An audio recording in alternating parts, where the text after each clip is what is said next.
Hey guys, Eric here, and I want to talk to you real quick about thedailydownforce.com. Every day, this website covers the latest news and trends in NASCAR, from silly season right through the checkered flag in Phoenix. Need a new morning routine as soon as you wake up? Well, now you have it, dailydownforce.com. This is the website I use to keep up with the industry, the drivers, and of course, what the community is talking about. And speaking of community, dailydownforce.com is also home to some of your other favorite NASCAR content creators. Plus, they've got all sorts of information that I like to keep bookmarked, like schedules, penalties, ratings, and everything you want to know. Oh, and be sure to check out the merch shop while you're there to find some exclusive diecasts and collectibles. So check out dailydownforce.com, that's dailydownforce.com, and I'll see you in the replies. Hey y'all, Rick Houston here, and I want to tell you about my new show, the Moonshine and Motorsports Racing Podcast. I've partnered up with the state of North Carolina Department of Natural and Cultural Resources to help uncover the history behind moonshining mountain boys, professional wheelmen, and the backwoods and city lights of the Tar Heel State. In the first episode, I sat down with Winston Kelly at the NASCAR Hall of Fame for a little behind-the-scenes gossip about Junior Johnson's engineering skills. He's got two things in his hand, pipe wrench and channel lock pliers, and they weren't new. They had been around the block a time or two. Wasn't the first steel they built, I bet. No. I think the pliers had been red before, but paint had worn off. And in the second episode, I talked to a professional hillbilly, a.k.a. Dr. Daniel Pierce of UNC Asheville, to find out the real history of moonshiners and their battles with the revenuers. He wrote about one of his experience of trying to chase down this bootlegger in this souped-up car, and he complained that the government gave him these piece of crap, cheapo cars, and that were really no match, but he thought he was doing pretty good, and then the guy just hits it and just takes off and practically disappeared. But then the guy makes a bootleg turn and comes back towards him. And as he said, it was a game of chicken, and I was a chicken. And so he ran off the road. And actually, he was the guy who caught Junior Johnson at his daddy's steal when Junior got tangled up in a barbed wire fence. So check out the Moonshine and Motorsports Racing Podcast, available on YouTube, dailydownforce.com, and all of your favorite podcasting platforms. And be sure to check out my regular show on NASCAR history, the Scene Vault Podcast.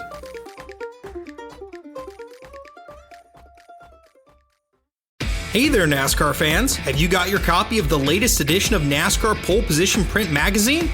If not, there's no better time than now to subscribe at polepositionmag.com. NASCAR Pole Position is the only print magazine covering NASCAR. Officially licensed by NASCAR, NASCAR Pole Position Magazine is published throughout the NASCAR season, and each edition is an instant collector's item, packed with great feature stories and photography. The magazine is even mailed to you in a poly bag for those who love to collect NASCAR memorabilia. At polepositionmag.com, you can even find past issues available to purchase. Get your subscription to NASCAR Pole Position and get great NASCAR content delivered straight to your mailbox throughout the season. Learn more at polepositionmag.com. That's polepositionmag.com.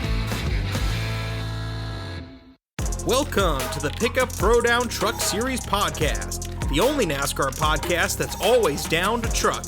And now, your host, Dale Tanhardt.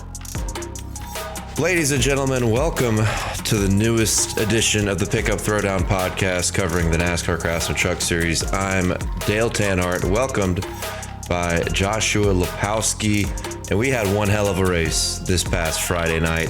Just like we called, we said on the last podcast that this is going to be a really fun truck night in America, and while it was a little delayed, if you were there at the track, you got your money's worth. If you watched on TV, you got your money's worth. It was a great race. Congratulations to the Melon Man, Ross Chastain, for getting the dub. We've got a lot to dive into because we've got this, and we're going to continue the time machine theme that is vintage NASCAR racing, because we're going to North Wilkesboro next week.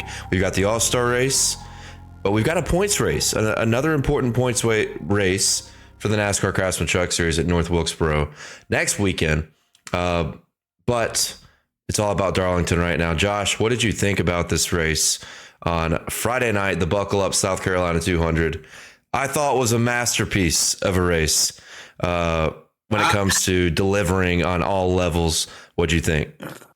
I thought it was quintessential Darlington. That's what I thought. I thought it was like, when you think Darlington, you expect drivers to be pushed, you expect equipment to be tested, you expect tire wear, you expect a lot of incidents, and you expect a lot of close racing. And that's exactly what we got. We kind of got a little bit of everything. We were able to get a little bit of attrition there in that last stage with that long green flag run that we had. So we were able to get a little bit of that. You know, we got to see some comers and goers, got to see tire wear. We got to see everything that makes Darlington so great. We got to see all of that in action on Friday night. Now, I do have one question here, Dale, because last week you were talking on this podcast last week, and you were mentioning how you were upset that the Cup guys were coming in, and you were scared that they were going to come in and they were going to ruin the show at Darlington.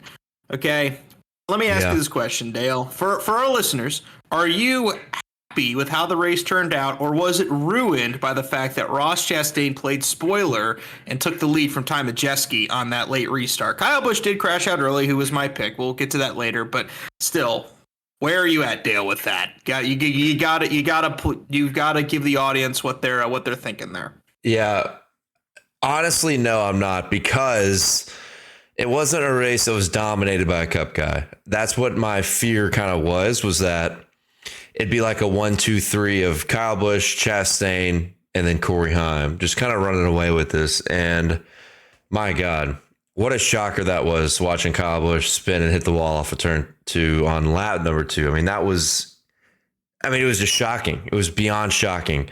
And from that moment on, which in my betting stuff this weekend, I kind of said, I'm going to go the chaos route. I think we're going to get the chaos route.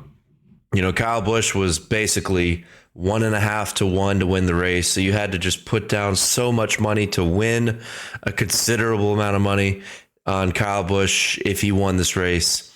Couldn't do it. Couldn't bet on Corey Heim, who is also, in my opinion, extremely overpriced. And I know Corey Heim isn't in the conversation at this point of the Cup guys coming down, and that's Ross Chastain and Kyle Busch. Ross did not have a winning truck. Let's face it, he was a 6th to 8th place truck most of that night, and just did a great job avoiding all the chaos that took out Kyle Busch, that took out a lot of the front runners like a Corey Heim, Rajah Caruth, who had found his way via strategy up to the front, Matt Crafton, who was pretty good and also found his way to the front via strategy. Christian Eckes, even though he had a great night, was a little bit off. And then Ty Majeski kind of gave that one up there at the end, who had a really good long run truck. But on the point of what you asked me, I just thought they would stink it up with dominance. And we never even had a glimmer of what that dominance could have looked like, because we lost Kyle Busch on lap 2, and Ross Chastain was like a P6 guy most of the night. Corey Heim and Ty Majeski, I thought, had the 2 best trucks. Taylor Gray was also really good. So I think regardless, our truckers were pretty damn good, and they had something for them. So I got to give some credit to the regulars of the Truck Series for showing that they were good on speed, good enough on speed to compete with the big boys. And they certainly were. They got a little assistance with Kyle getting wrecked out, which is what I want to go to you next on. All in all, though, I was not affected because they did not dominate. They did not stink it up. And that started with that Kyle Busch wreck. And I want to know what you think about, or what you were thinking when that happened, because you immediately tweeted at me talking about how you did pick Kyle Busch, and it all unraveled right there. I mean, my pride, part of me was upset because obviously, you know, with my pride, I obviously picked Kyle Busch to win. So I was a little bit upset from a pride standpoint. But again, I think that we all knew once Kyle Busch wrecked that this race was wide open. And I'm watching the wreck once again here right now. And I think, you know, to be honest with you, I think that I'll just chalk it up to, I think it's just Darlington. I mean, I mean, we've said it for years. I mean, it's really, really hard to go through turns 1 and 2 too wide. Like at some point, someone usually has to lift, or otherwise, oftentimes it's going to end up in a wreck. I mean, and we saw that happen twice last night. We saw it happen here, and we also saw it happen later in the race with the big pile up on the backstretch here at the beginning of stage 3. It's just I don't really think I want to put blame on anybody in particular for that one. I think it's just two guys kind of going for the same spot, and I just think it's a tough situation. If anything, did Kyle Busch need to be that aggressive on lap 2? Maybe not. But I do think that it did open the race up, because I feel like with how dominant that Corey Heim was last night before he got wrecked out. I do believe that if this doesn't happen, this is probably going to be a Kyle Busch and Corey Heim battle, I think, for pretty much the entire night, which to an extent is what I wanted. I talked about it on the podcast last week. Yeah, I wanted to see Corey Heim get his revenge on Kyle Busch to an extent too. I kind of wanted to see that, but it's all right.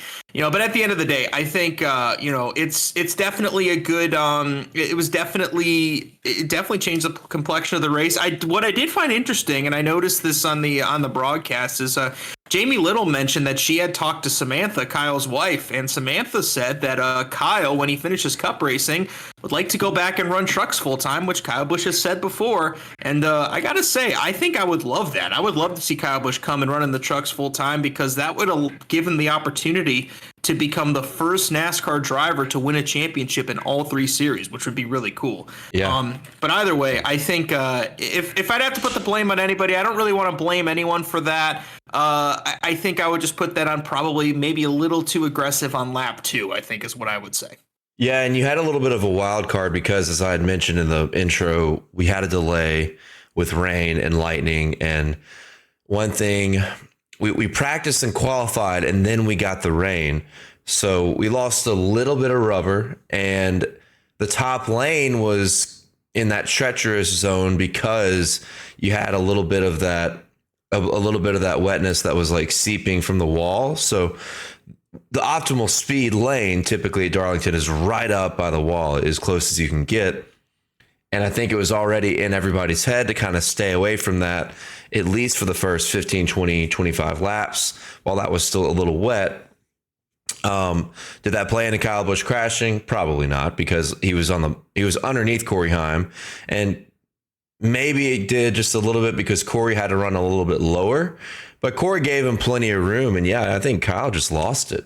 Just flat out lost it on a cold racetrack, or basically a green racetrack, half green racetrack. Maybe you could go there, but that set the tone for what was a very chaotic race at Darlington. As you said, I think Corey Heim was the guy to beat. He won both of the first 2 stages. Him and Taylor Gray were battling back and forth up front, and then Taylor Gray, on one of those cautions in stage 2, opted to go ahead and take a set of tires halfway through the stage. And this is what we talked about last week. I talked about it on my betting programs too, that we could see strategy in this race because, unlike a mile and a half like Kansas or Texas or a few of these other tracks we've been to, the way the stages work out, Darlington is a more difficult racetrack, especially for these truckers, with a lot of youth in the series. And I had a feel that we would get some cautions. You get some cautions in between these stages on a track with substantial tire wear. It's going to open the door for strategy that could change the race. And at that point, I thought it did. It especially did for Taylor Gray. Really actually ruined his race, even though I thought at the time it wasn't the worst call ever for Jeff Hensley to bring him down pit road, take a set of tires. He just needed more trucks to do it. And I think it was a caution for Spencer Boyd spinning out. Yeah, it was Spencer Boyd. He spun out off of turn 4. Yeah. Spun out off of turn 4. That was perfectly in between perfectly in the middle of stage 2. So it opened the door for strategy, and Taylor Gray, Raja Caruth, Matt Crafton, and a few other guys pitted to get fresh tires. It was a great call for Raja and Matt Crafton, who were both outside the top 10. Raja worked his way all the way up to 2nd. Crafton worked his way all the way to 6th. Taylor Gray sustained damage with contact from Nick Sanchez. Tyler Ankrum, actually completely destroyed Tyler Ankrum's race with that contact, with that little incident. They saved it. And then that was a pivotal moment for the 17 team because they had sustained that damage on the right rear, which is, as they said on the broadcast, a pivotal part of the race truck, and ultimately just did not work out. And I thought Taylor Gray, with all the chaos that happened, was the guy that could have stepped up and gotten that first win. But ultimately, Roger Carruth and Matt Crafton didn't work out for them either because we had the massive accident at the beginning, I guess was at the beginning of stage 3. Oh man. Yeah, it was at the beginning of stage 3. I will say, I want to get to. Sorry, I was recapping just for a second. Yeah. Dean Thompson was underneath Corey Heim, his teammate, and Dean was having a good run. He was, and just got loose. That's a treacherous area between 1 and 2. I've done it on iRacing, so I know exactly how it feels. Dean lost it, hit Corey Heim, and they collected about 6 trucks, including Raja, Matt Crafton. I think Lane Riggs was in that, another guy that was having a great night. He had a nice throwback paint scheme. I hated to see him junked the way he was. And took out a lot of good trucks. What were your thoughts on that accident and what occurred from it? Well, I wanted to hit on Taylor Gray first because I did want to, I feel like with Taylor Gray, like with his position when he pitted, like that's a situation where pre-stage racing, I think the obvious call was just pit because of how hard Darlington is on tires. But because of the stage racing, like because it was kind of in that perfect middle spot where it's like, okay, like if you pit, you lose track position, but you have time to make it up. But yet there's enough time where you feel like you can hold people off. And I feel like Taylor Gray was in a scenario where I think that if he would have pitted, everyone behind him would have stayed out, or most people behind him would have stayed out. If he didn't pit, I think a lot of people behind him would have pitted, and I think I feel like it was a no-win situation for Taylor Gray, and I think ultimately where things I think got messed up for him was I think he just wasn't able to get through the field as efficiently as Roger Carruth was. I mean, I think there was a moment on the broadcast where I think we saw Roger Carruth was able to get around like 3 or 4 guys, and Taylor Gray was stuck behind him for like an extra half lap. And, that doesn't seem like a lot, but like, I mean, that affected where Taylor Gray could have ended up. And I think he ultimately came out with an 8th place finish. So solid night for him. But, I'm hoping he gets some good luck soon because I think Taylor Gray eventually will get himself a win. But, Back to that crash. This is an interesting point in the race, and you see it. I mean, you saw it last week in the Cup Series. I mean, and you saw it in the Cup Series at Phoenix too. You see this all the time. Like the restart to begin stage 3 is one of the most critical restarts of any race because that's the last planned caution of the race. So from there on out, drivers have no idea if they're going to get another caution. They don't know if they're going to get another opportunity to fix to get new tires, to get fuel, that sort of stuff, to be able to gain the track position that they want. So as a result, the drivers get a lot more aggressive there on that stage 3 restart. I mean, it's really, for all intents and purposes, it's kind of like an overtime restart where you kind of have to get everything you can because you have no idea if there's going to be another caution flag. Obviously last week at Kansas, you saw where there were no cautions in stage 3. So I think in that sense, I mean, I think it's really easy to say that Dean Thompson was overly aggressive. I don't necessarily think that that's true. I think Dean Thompson, had to try to get whatever he could if he wanted to win that race. And I think he went for it. And again, I mean, it's very, very treacherous there in turn 3 at Darlington. And I think Dean Thompson ultimately got loose there underneath Corey Heim and ended up taking himself out and ended up taking a bunch of other trucks out. I will say I was a bit mad at Dean Thompson at the time, and I want to explain this to you, Dale. I think I texted you. I think I said something like "screw Dean Thompson" or something like that. Yeah. And the reason why was because I was just thinking I was so excited for these last 50 laps because I was like, okay, we've got Ty Majeski and we've got Zane and we've got Christian Eckes and Grandin Finger up towards the front. We have the dominant car of the day, Corey Heim, that's kind of stuck out there in 4th. And I thought it was going to be epic to see Corey Heim try to work his way up through the field. I thought it was going to be awesome. It was going to be a great finish. And then he just took everybody out.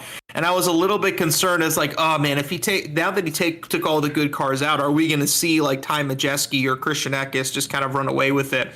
Ultimately, the race turned out to be pretty good. I probably was a little bit harsh on Dean Thompson when I said that. That was an emotional reaction to the immediate moment. But I think again, I mean, these stage 3 restarts, I mean, we see it in the Cup Series all the time. The beginning of stage 3 goes into this caution fest because everybody knows that this is your opportunity to gain a lot of positions. Like, I mean, once the field gets spread out, there's not much you can do. So, I mean, this is a critical restart at every race, and that's kind of where we see a lot of this aggression coming from. And I think that's ultimately where it came from. And I think that, at the end of the day, I think you can probably chalk it up a little bit to just, I think these are some guys that just haven't raced at Darlington a whole ton. And I think Dean Thompson, being up towards the front, just got a little loose there underneath Corey Heim and ended up taking out a whole bunch of trucks. I felt like it was tough to see Corey Heim see his top 10 streak and Matt Crafton and Roger Caruth, both who were able to get themselves up toward the front thanks to strategy. I was excited to see what they would do up towards the front, and they ended up getting junked out. And also, we talked about lane rigs last week, and look, I'll be the first to admit that I don't subscribe to the theory that everything that's been going on with lane rigs has been completely circumstantial. I do think that there have been some moments or some races where I look at it and I think, yeah, lane rigs probably deserve some blame for. This is another instance where lane rigs just, wrong place, wrong time, had no control over anything, and he was stuck with a damaged truck the rest of that. He was able to limp around and finish 2 laps down in a 24th, I think it was. I'll check to confirm. It was 21st, actually, a couple positions better than I thought. But just another. It was like Martinsville all over again, where Lane Riggs just gets caught up in an incident that's just not his fault. Yeah, he had a good truck. That sucked to see a guy that a lot of people want to see do well and close off some of these opportunities where he's had good runs and good speed, and he ended up 21st. At least he was able to continue, but damage was done. I want to talk about Grant Enfinger. You talked about how that race developed, turned out to be a entertaining finish, and it was going to be one even before the overtime caution. It was a good green flag run. Majeski and a couple of those guys ran down Christian Eckes, got the lead from him. Eckes kind of fell off there at the end, was kind of battling and handling the entire night. Ty Majeski, he gave it up on the restart, no question. But one thing we learned, we've talked about Grant Enfinger a good bit this year. This is a guy that's been a championship contender time in and time out, regardless of what team he's driven for. When he's had good full-time equipment, he's been there at the end of the season. Last year was a good example. Runner-up in the championship with GMS. And we've been really concerned about where that team is on speed with the Cody Roball team. This night, tonight, or last night, whatever, Friday night, we found out they were capable of speed. At the end of that race, he was a top 3 guy. I think without the accidents, he would have been a top 5 guy. This is an old man racetrack. Grant Enfinger is an old man, quote unquote, in reference to all these young guys in this truck series. To me, my biggest takeaway of this night is that Grant Enfinger's got capabilities of speed in that race truck. And I feel bad for him because what a bizarre instance. And I don't know what happened. I haven't seen what happened, but I guess it was with like 20 to go. And on the broadcast, you could see something. And I want to go back and look at it. I think it was a windshield tear off. Right. It was a tear off. Yes. And that's part of the bizarreness because Tim and Ty Dillon in like a 3-lap span both got covered up by a tear off, and they were running 3 positions apart at that time, or 2 positions apart. Ty Dillon deserves a shout out for a top 10 and was en route to a top 5 actually before that caution.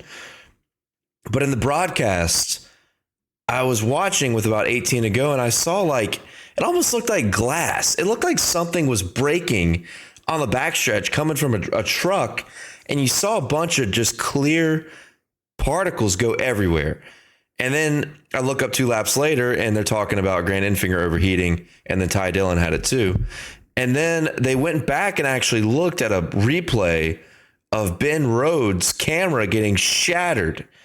And it happened on the backstretch. So I want to go back and look at this. And I didn't know if you noticed this or not, because it was a really weird deal. In like a 4 or 5 lap span, you had this shattering of Ben Rhodes' camera. a quick glimpse of a bunch of particles dropping on the backstretch, and then 2 tear-offs, which you rarely see that happen. In a 3-lap span, 2 different tear-offs affecting 2 of the leader trucks. Crazy. Now, that's a little off topic of just talking about Grant Enfinger, because his night was ruined by having to pit to take a freaking tear-off the front of his car. He's going to blow, or his truck, because he's going to blow an engine. But my big takeaway here, and I want your thoughts, is Grant Enfinger, did he prove last night that, or Friday night, did he prove that he could contend to win races going forward? I mean, it was the first time all season that he's shown winning speed, and that was it. And I think that was Atlanta, the question that we've had with Super Speedway. Yeah, that's true. Super Speedway, first non-Super Speedway race where he's shown contending speed. And like, he's had moments this year where he's shown speed. He had a couple top 10s. He had a top 10 at Vegas and a top 10 at Bristol, and had a top 5 qualifying run at Texas. But at the end of the day, like, I mean, just that CR7 team, it's just, you know, it's still a young team. And as a result, you know, they're still building their way up, and it takes time to work your way up to being a true championship contending program. And I think that's kind of what they're working towards. And I think Grant Enfinger, again, for the first time, like, we saw Grant Enfinger was able to show winning speed, was able to show something. And I'm really curious to see how this works out, because looking at the races coming up for Grant Enfinger, you have North Wilkesboro coming up next week, and you mentioned, you know, you talked about it as an old man racetrack. North Wilkesboro is an old man racetrack right there. That is North Wilkesboro. That is all about technique, finesse, strategy. You know, I mean, North Wilkesboro is probably, you know, one of it might be the toughest racetrack to drive. That's not sans Darlington. Darlington's probably the toughest, but I think among short tracks, North Wilkesboro might be the toughest one to drive on the circuit, I would argue. So you have that coming up. Then you have on June 1st, in just a couple weeks, you have Gateway coming up, where Grant Enfinger won last year when he was still with GMS. So that's all very interesting to see. And on top of that, you got some intermediates sprinkled in there. You got Charlotte, then you got Nashville after about a 4-week break between Gateway and Nashville. So all that's exciting. All that's interesting. I definitely think that Enfinger's put himself in a position where he has good races coming up for him. But at the same time, it's just one race. And again, you have to remember the fact that, you know, there were a lot of guys that were taken out, you know, in that crash, and I wonder, could he have sustained that over a long run later if those guys hadn't had their incidents? You know, I don't know. But I do think that it was good to see, and Grant Enfinger, truly, I would say Enfinger's one of the good guys of the sport. I mean, he's just somebody that, you know, he's had to deal with a lot of crap in the sport. To be honest, he's dealt with a lot of problems, a lot of bad luck, bad team owners, bad sponsors, all that stuff. And he's still found a way to put a smile on his face and make a career out of it. And I think a lot of people root for him. But it was good to see that for him from that perspective. Is he there yet? I would say I want to see more. That's my opinion. I want to see more from Grant Enfinger. I think it's still, I mean, one good race to me doesn't change the entire dynamic of someone as a driver this season. I still think Enfinger's a good driver. I still think he's capable of getting the job done. I think it's the equipment that's holding him back. But I do think that these 2 tracks coming up for Grant Enfinger. Yep. Absolutely. And I think if Enfinger, if he's going to win a race, I think this might be the stretch where that could happen. I mean, look at what we have going down the playoff run. I mean, it's an awesome set of racetracks with North Wilkesboro. You know, you get Charlotte, you get an intermediate there that could be tough. But Worldwide Technology Raceway is a track that exemplifies short track characteristics in the corners. Nashville Super Speedway, kind of the same way, long straights, but heavy braking in the corners. Trucks may not be heavy braking there, but kind of an older surface, concrete surface. Then you get Pocono, another intermediate. Then you get IRP, Richmond, and Milwaukee Mile. That little 3-race span right there just reeks of Grant Enfinger success in my mind. That's like a Grant Enfinger dream 3-racetrack run right there. So, yeah, I think on the way to the playoffs, Enfinger, who still, even after a night where he was successful in having a fast race truck, got some stage points, still on the outside looking into the playoff run of the playoff bubble because Ben Rhodes had a great night. I think this stretch with what he showed tonight tells me they're going to figure it out and they'll get into the playoffs. And that's where we're going to move into next year. Talking about some guys that had really good runs, guys who needed good runs. Chase Purdy with a P6 really didn't run top 10 most of the night. Found a way there at the end. Colby Howard deserves a little bit of a shout out here. Colby Howard has been full time. Now he's part time, hopping in this Tricon #1 truck. Was third on the restart, and yeah, he kind of messed up on the overtime restart, took out Jake Garcia, still ended up with a P7 run, which is about where he was running before that caution. So good run for Colby Howard. Ty Dillon mentioned earlier with the top 10. Great run for those guys when he really could have run top 5. Ben Rhodes finished third, another guy that probably would have run about 7th or 8th, but very good sign for ThorSport, and we'll get into that too with ThorSport and Ford showing up. Not just with a Majeski, but with the entire organization having some legitimate speed was good. So Ben Rhodes deserves a shout out. He pointed his way into the playoff grid for now based off of his run on Friday night. Matt Mills finished 11th, right on the edge of a top 10. Lawless Allen finished 12th. Not the first time he's run up in the top 15 this year, so good for them at Rayum with a good run. Timmy Hill, the Intimidator, with the 13th place finish. He's had a few good runs at Darlington in the past. Good for those guys, Mr. Timmy Hill, America's favorite in the 13th position. Mason Massey in the Young's Motorsports truck. This dude has knocked off some top 15s this year. He deserves a lot of credit. Regardless of the wrecks, regardless of the chaos, he's been knocking down some good runs for a very, very low-tier team. So good for him and good for that team as well. Thad Moffitt, top 20 run. I know it's been a struggle of a year for those guys. Good for him to get a top 20. I would say based on how their year's gone, that would be a success for those guys. So had a lot of good bright spots. And that's, we sometimes we frown at the chaos when things go out of control, which we only had one big wreck that exemplified the truck series getting out of hand. And that's a wreck that could happen in any series, like we talked about with how treacherous turn 2 is. I don't think it takes away from how good this race was, because you're just due for some chaos when you put all these guys at a track like this. And with the way Kyle Busch crashed out, you knew, okay, this is going to be tough tonight. Whatever's going on, whether it's track related, performance related, or just energy, juju related, we're going to get a little bit of chaos tonight. And we did, and we still had a good, compelling race. And it was won by one of the best in the business with Ross Chastain. But the coulda, shoulda, woulda of the night is Ty Majeski. So I want to talk about his performance, but mainly ThorSport. It's been a theme of our conversations. It's been a theme of everybody's conversation in the NASCAR realm all year long. When is Ford going to get the win? And I tweeted last night, the Lord really does not want Ford to win at this point. I mean, it's insane how close they have to get, how the wins get ripped out of their hands, regardless of bad decision-making, bad luck. They take each other out. We've seen it all for Ford this year.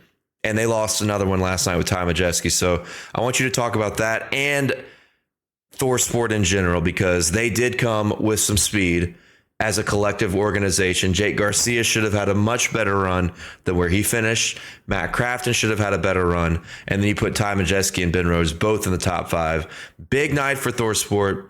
And I think, all tragedy considered with Ty Majeski, a good night for Ford too. What are your thoughts? Yeah, all things considered, it finished well for Ford, all things considered. I think you're looking at Ty Majeski particularly. I mean, I think picking the outside lane on the restart, and he said this after the race, probably not was just not the best decision. It really wasn't. I don't understand really why he decided to do that. People had picked the inside all night. You get that jump, even if the outside is the lane that has the advantage coming off of turn 2. Like, if usually you get a better launch on that inside, you can kind of pick whichever lane that you want. So I don't know why Majeski picked the outside on the restart, but he decided to do that. Ross Chastain took advantage. Even Jake Garcia was in the top 5, and Jake Garcia just kind of got caught up in that bottleneck heading into turn 1 and hit the wall and fell way back and finished, I think he finished outside the top 15. I got to find exactly where he finished 20th, last car on the lead lap. So tough way to finish it for Ty Majeski. Ben Rhodes did find a way up there to end up finishing 3rd at the end of the race.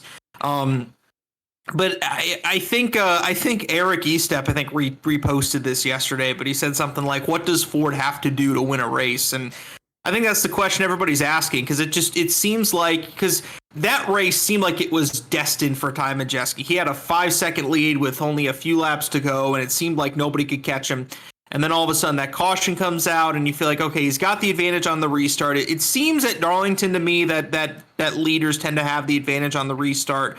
Unfortunately, it just didn't work out that way for Grant Enfinger, Ty Majeski, and he ended up falling out of contention. Ended up with the top 5, but wasn't able to win that race. So I think though that was a big night for Ford. I think the fact that Ford at a track that they had struggled at throughout last year, they were able to get themselves 2 trucks in the top 5. Ty Majeski leading laps, which was really good to see. And also your defending champion, Ben Rhodes, getting a top 5 in his first race with the new crew chief, getting himself back up into the playoff grid, I think was really great to see.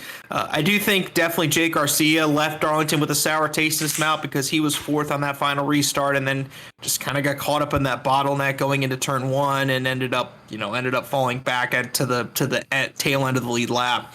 But would have been a big point stay for him too. On the outside looking, it would have been a big point stay for him too. And now, I mean, you're looking at where he's at right now. It's not impossible. He's about 44 points out of the playoffs currently as it stands, but still, that's a big deficit to make up here in just 7 races I think left until the playoffs. But still, I think you have to take some positives here if you're Ford. Now, again, we're recording this on Saturday, so the whole talk about Ford not winning could be that whole talk could not age well. But still, I think you have to take some positive if you're Ford out of this race. Yeah, I think Chris Buescher or Brad Keselowski are going to win on Sunday. But with the way the curse is going in 2024, don't be surprised if it ends tragically again for the Ford fleet on Sunday.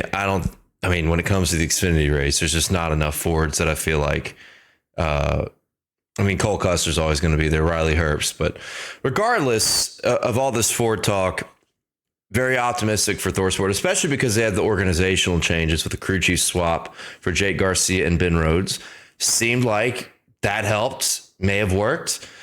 They both had speed. They both were around the top 5 in the second half of that race. So overall, I think Ford and ThorSport have some optimism to look at going forward here on this stretch to the playoffs.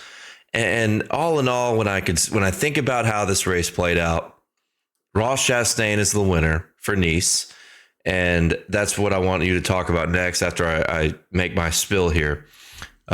Nice, I didn't know that yesterday or Friday night, 5 years to the day of Ross Chastain's first win with Nice in 2019. There's your juju play right there. It was right in front of us. 5 years to the date, he knocks off a win after they hadn't won with Ross in a couple years, since 2022 at least. But if I'm a regular of the Truck Series or a guy that at least a guy that wasn't swept up in that stage 2 crash. If I'm a regular in the Truck Series, and I survive that wreck and I'm sitting there under caution in a top 10 spot after Kyle Busch is out, and then Corey Heim just got taken out, Raja Caruth just got taken out, I'm sitting here saying, this is my chance. I need to win this race. This is a race we've got to capitalize on, because with Kyle Busch taken out, Corey Heim taken out, and Raja Caruth taken out, you're looking at 5 of the, how many races have we run this season? You're looking at 5 of the 9 races run. 1, 2, 3, 4, 5, 6, 7, 8, 9. Just making sure. 5 of the 9 races have been won by those drivers. So 5 of the wins of the 2024 season are gone. They're gone. They're out of the race. This is my shot to win. So if I'm a trucker and then we let Ross Chastain, who did not have a winning truck, get away with this win, I'm so pissed.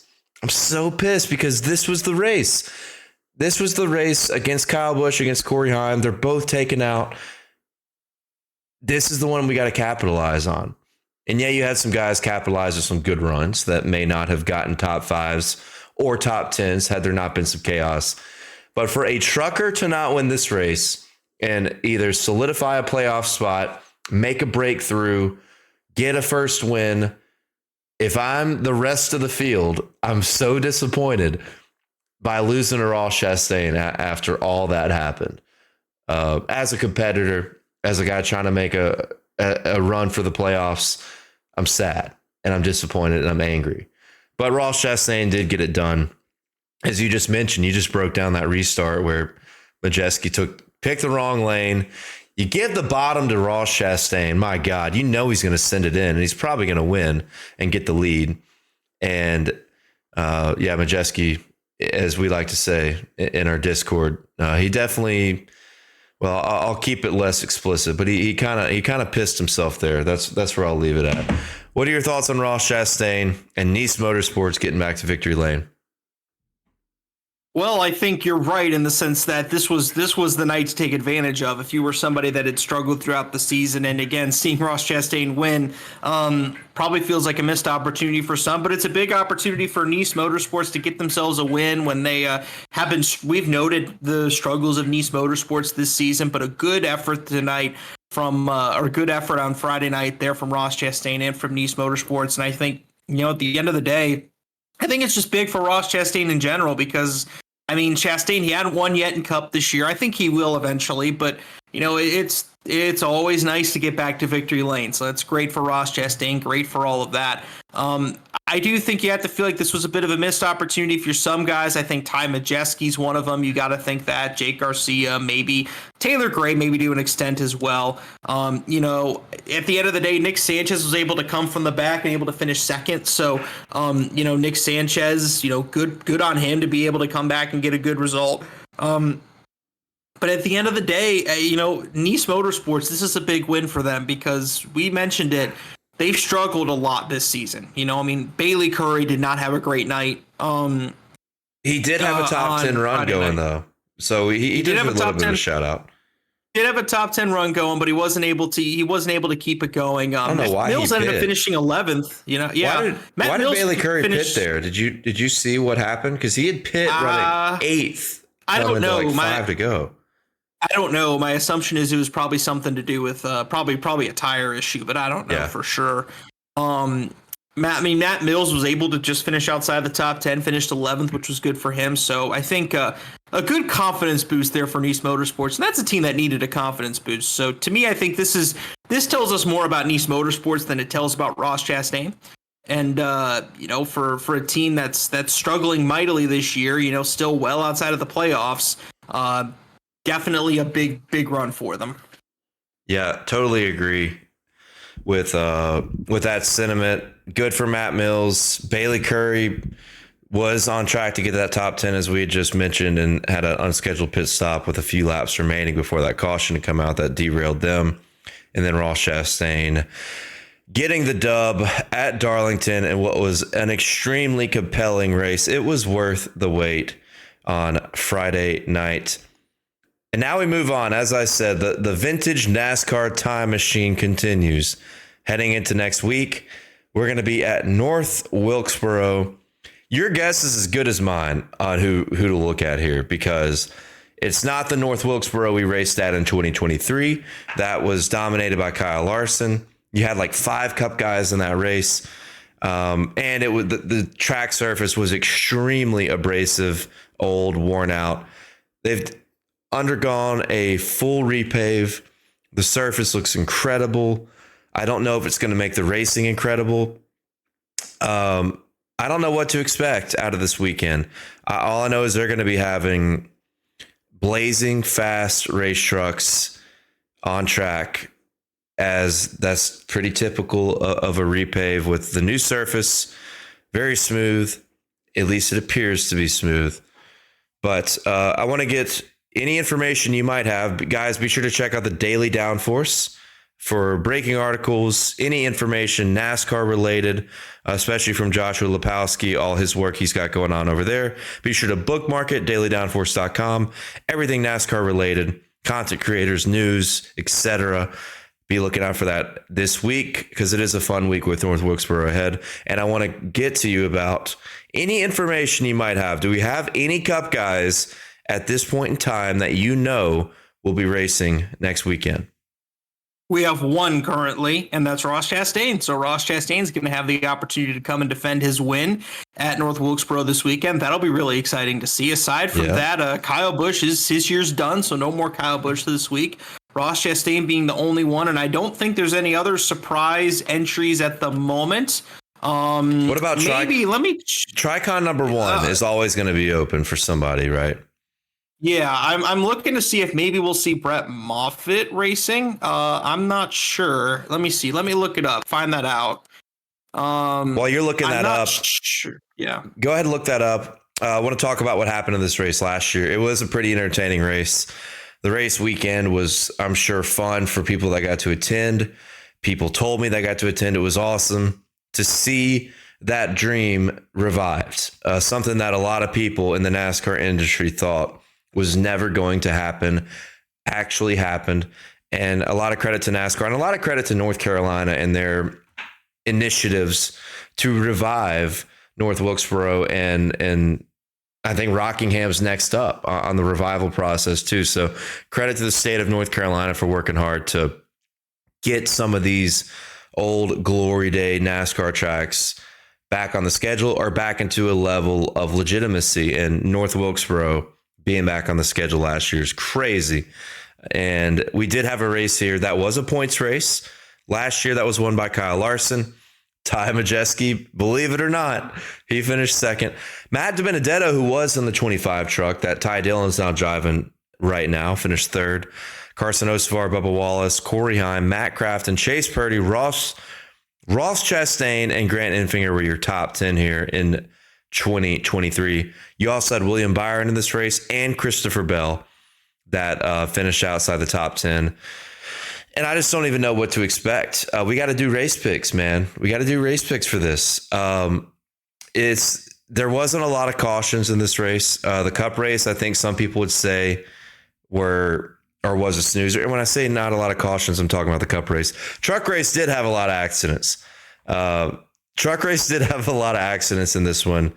But as I said, completely different surface. So I'm interested in kind of what you think we should look at here going into this, because as a sports bettor, as a NASCAR bettor who had a big night in trucks last night at Darlington, I don't even know where to look for this race next weekend. What are your thoughts? And did you find an answer on what we were looking at for like a Brett Moffitt and that one truck? Brett Moffitt did not announce what other races he would do aside from Kansas, so not sure if he'll be there or not. So we'll have to see. Okay. That's still a TBD who's going to be in that number one for Tricon. As far as your answer to where do you look for who's going to be good this weekend at North Wilkesboro, I think you have to look at short track races this season. I think that's the best place to look. Because like you said, North Wilkesboro, there's absolutely nothing that you can take from last year and bring to this year, because it's a totally different racetrack. A lot of grip, probably going to be single groove. So as a result, it's going to be a lot of there's going to be a lot of guys trying to push each other out of the way to get position. Probably won't be a whole ton of tire wear. So it's going to be a very interesting race to kind of see how it plays out. I think you have to look at the earlier races this year on short tracks. I think you have to look at guys like Christian Eckes, guys like Ty Majeski that have done really well on short tracks this year to this point. I think this could be an opportunity for Ford, I think, given how good Ford's been on short tracks this year. So I think Lane Riggs, might be able to find a way to sneak himself a good run. So we'll see. But I think you have to look at the way that these races have gone, generally speaking, on short tracks this year is what you have to look for. To me, that's what I would guess. Yeah, Christian Eckes has won both of them, by the way. McAnally's has some really, really good speed. Talking about Bristol and Martinsville is what we have run so far in the Craftsman Truck Series that could correlate. I don't think it. You're right. It has to be something. It has to be short tracks you have to look at here on just for speed, just to expect who will or might be fast. I just wish they had any. I don't know how relevant any short track would be right now, just because the surface is so brand new and clean. But I guess that is what we have to look at before we get into next week for the North Wilkesboro race on Saturday afternoon. Not a truck night race, not a Friday night race. Saturday afternoon, the Wright brand 250, 12:30 or 1:30 p.m. Eastern time. So let's do race picks. I'm going to go ahead and get my brag in because I said Ben Rhodes was a good underdog play. You said it was bold. He got a top 3. Shout out to ThorSport for figuring something out and making me feel better about my picks. For our picks, 1 winner, 1 loser, 1 underdog. I'll let you go first on 1 winner. All right, so my winner, I think, you know what? It could be really easy to go with Christian Eckes, but I think that Ford, is so close to a win. I think ThorSport's close to a win. I'm going to say Ty Majeski gets it done in North Wilkesboro this weekend. I know that's bold, but I'm going to go Ty Majeski. I mean, if you consider the laps he's led, the amount of time he's run up front, I wouldn't say bold, but when you consider. Ladies and gentlemen, welcome to the newest edition of the Pickup Throwdown podcast covering the NASCAR Craftsman Truck Series. I'm Dale Tanhardt, welcomed by Joshua Lipowski, and we had one hell of a race this past Friday night, just like we called. We said on the last podcast that this is going to be a really fun truck night in America, and while it was a little delayed, if you were there at the track, you got your money's worth. If you watched on TV, you got your money's worth. It was a great race. Congratulations to the Melon Man, Ross Chastain, for getting the dub. We've got a lot to dive into because we've got this, and we're going to continue the time machine theme that is vintage NASCAR racing because we're going to North Wilkesboro next week. We've got the All-Star race, but we've got a points race, another important points race for the NASCAR Craftsman Truck Series at North Wilkesboro next weekend. But it's all about Darlington right now. Josh, what did you think about this race on Friday night, the Buckle Up South Carolina 200? I thought it was a masterpiece of a race when it comes to delivering on all levels. What'd you think? I thought it was quintessential Darlington. That's what I thought. I thought it was like when you think Darlington, you expect drivers to be pushed, you expect equipment to be tested, you expect tire wear, you expect a lot of incidents, and you expect a lot of close racing. And that's exactly what we got. We kind of got a little bit of everything. We were able to get a little bit of attrition there in that last stage with that long green flag run that we had. So we were able to get a little bit of that. You know, we got to see some comers and goers, got to see tire wear, we got to see everything that makes Darlington so great. We got to see all of that in action on Friday night. Now, I do have one question here, Dale, because last week you were talking on this podcast last week, and you were mentioning how you were upset that the Cup guys were coming in, and you were scared that they were going to come in and they were going to ruin the show at Darlington. Okay, let me ask you this question, Dale. For our listeners, are you happy with how the race turned out, or was it ruined by the fact that Ross Chastain played spoiler and took the lead from Ty Majeski on that late restart? Kyle Busch did crash out early, who was my pick. We'll get to that later, but still, where are you at, Dale, with that? You've got to give the audience what they're thinking there. Yeah, honestly, no, I'm not, because it wasn't a race that was dominated by a Cup guy. That's what my fear kind of was that it'd be like a 1, 2, 3 of Kyle Busch, Chastain, and then Corey Heim, just kind of running away with this. And my God, what a shocker that was, watching Kyle Busch spin and hit the wall off of turn 2 on lap number 2. I mean, it was just shocking. It was beyond shocking. And from that moment on, which in my betting stuff this weekend, I kind of said, I'm going to go the chaos route. I think we're going to get the chaos route.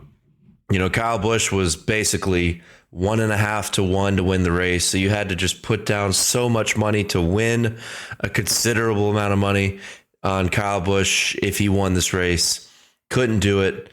Couldn't bet on Corey Heim, who was also, in my opinion, extremely overpriced. And I know Corey Heim isn't in the conversation at this point of the Cup guys coming down, and that's Ross Chastain and Kyle Busch. Ross did not have a winning truck. Let's face it, he was a 6th to 8th place truck most of that night, and just did a great job avoiding all the chaos that took out Kyle Busch, that took out a lot of the front runners like a Corey Heim, Rajah Caruth, who had found his way via strategy up to the front, Matt Crafton, who was pretty good and also found his way to the front via strategy. Christian Eckes, even though he had a great night, was a little bit off. And then Ty Majeski kind of gave that one up there at the end, who had a really good long run truck. But on the point of what you asked me, I just thought they would stink it up with dominance. And we never even had a glimmer of what that dominance could have looked like, because we lost Kyle Busch on lap 2, and Ross Chastain was like a P6 guy most of the night. Corey Heim and Ty Majeski, I thought, had the 2 best trucks. Taylor Gray was also really good. So I think regardless, our truckers were pretty damn good, and they had something for them. So I got to give some credit to the regulars of the Truck Series for showing that they were good on speed, good enough on speed to compete with the big boys. And they certainly were. They got a little assistance with Kyle getting wrecked out, which is what I want to go to you next on. All in all, though, I was not affected because they did not dominate. They did not stink it up. And that started with that Kyle Busch wreck. And I want to know what you think about, or what you were thinking when that happened, because you immediately tweeted at me, talking about how you did pick Kyle Busch, and it all unraveled right there. I mean, my pride, part of me was upset because obviously, you know, with my pride, I obviously picked Kyle Busch to win. So I was a little bit upset from a pride standpoint. But again, I think that we all knew once Kyle Busch wrecked that this race was wide open. And I'm watching the wreck once again here right now. And I think, you know, to be honest with you,